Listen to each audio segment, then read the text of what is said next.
Hey, what's up world? Jeff Lerner here, and I want to tell you a little story about why you should always put yourself out there.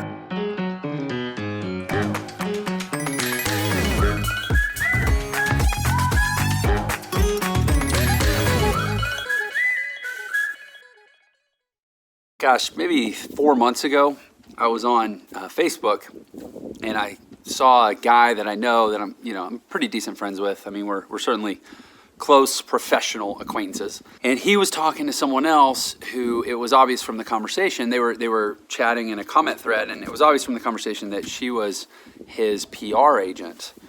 And he's considerably bigger than me in terms of his online profile as an entrepreneur. And I was like, well, man, I wish I had a PR agent. I wish I did PR, cool PR type stuff, TV and books and whatever. And then I'm like, well, screw that. I'll just reach out to her and I'll hit her up. So I messaged her. As one thing led to another. I DM'd her, said, hey, I'm friends with so-and-so. I saw you do some work for him. Just want to understand your services a little more. Anyway, it turned into a really fruitful conversation. There's a lot of synergies there. Ended up doing some trade with her and doing some different work with her. But long story short, I said, the more I talked to her, I said, listen, just can you get me on TV? Like, I don't know.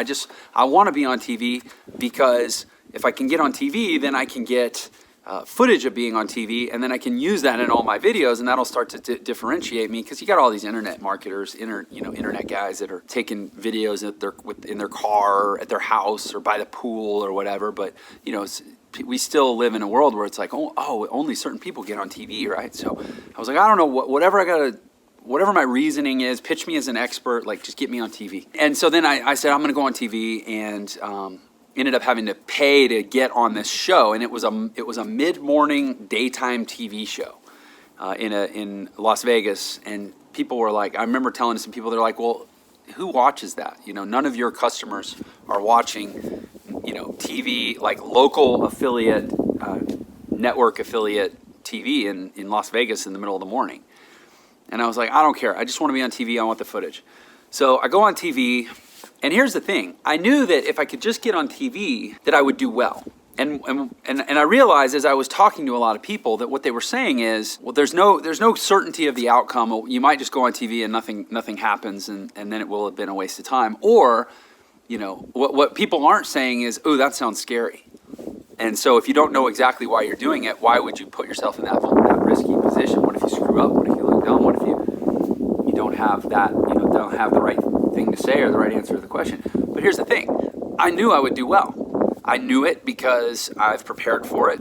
I'm 40 now. I've been an entrepreneur since I was 16 years old. I've been for 25 years now, between being a musician and being an entrepreneur. I've been putting myself out there every chance I get. And so I just, I know that you go out there and you rise to the level of the occasion, and that if I could just get on the studio and on the set, I would do well.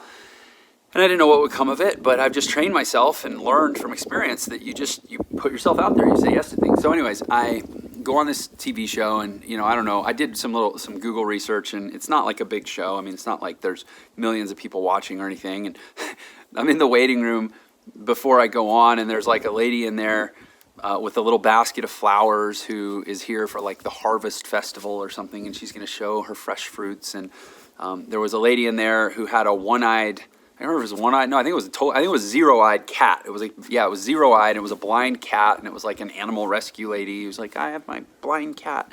And then me in there to talk about business trends or entrepreneurship.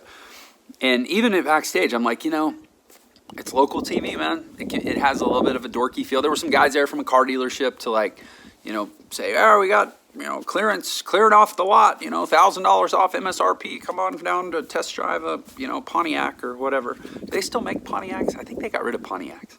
But anyways, I'm like, you know what? You just do it. You just put yourself out there. So anyway, I go out, I have a 5-minute segment, talk about Entre Institute, my company, and how I'm, espousing entrepreneurial thinking for the world as a better path in an uncertain age, or whatever we talk about. And it was great. I had a blast doing it. The anchors were really cool.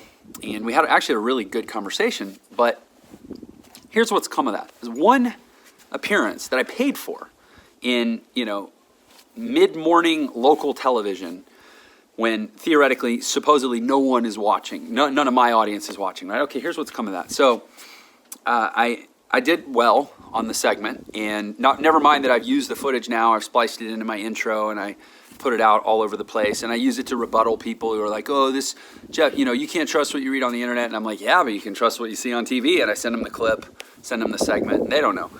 But even beyond that, so a lady saw me on TV, apparently, and was like, oh, I'm impressed with this guy. I like this guy. I want to meet this guy. So she has her agent find me, reach out to me, and we end up having a brunch. I'm flying back through Vegas, coming back from a consulting trip.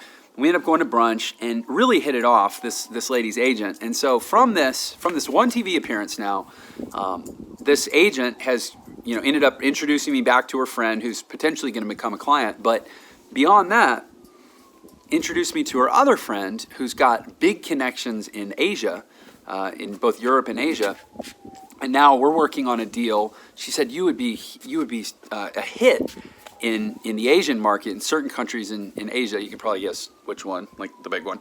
I don't know why I'm acting like it's a secret. It's China. She's like, you'd be a hit in China. There's just with your message and the way you present, and they love American stuff, but like you're not so like aggressive and in your face the way some of these American business guru type guys are. She's like, I think. And so anyway, long story short, now we have another meeting to talk about putting together actually a live event in Asia where I get to go speak in front of thousands of people in a country that I've always wanted to visit.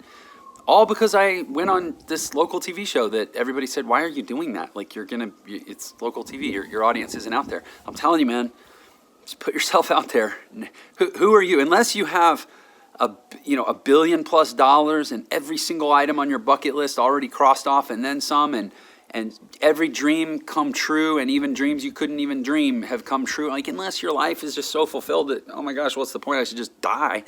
Unless that's you, how can we predict? How can we? I think it's almost a level of arrogance, and I think what it is it's fear disguised as false confidence to say, well, I know what the future holds. I know what the outcome is going to be.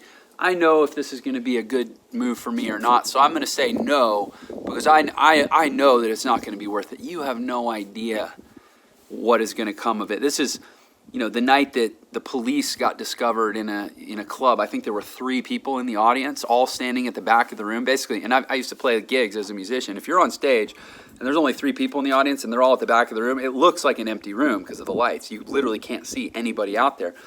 And Sting and I forget the name of the guys in the police. But anyways, the police, they freaking smashed their set. They crushed it with what looked like no one in the audience. Turned out one of the 3 people at the back of the room was A&R and got them signed and, went on to become one of the biggest bands of the 70s, 80s, and 90s. 70s? Definitely 80s and 90s. I can't remember when the police actually officially broke. But my point is, you never know. Just put yourself out there. Don't have don't let your fear convince you that you have some sort of confidence or foresight about what is and isn't going to happen and why you should turn down an opportunity. Don't turn down anything. Unless you're a billionaire, don't turn down anything. That's my advice. All right, I'll catch you next time.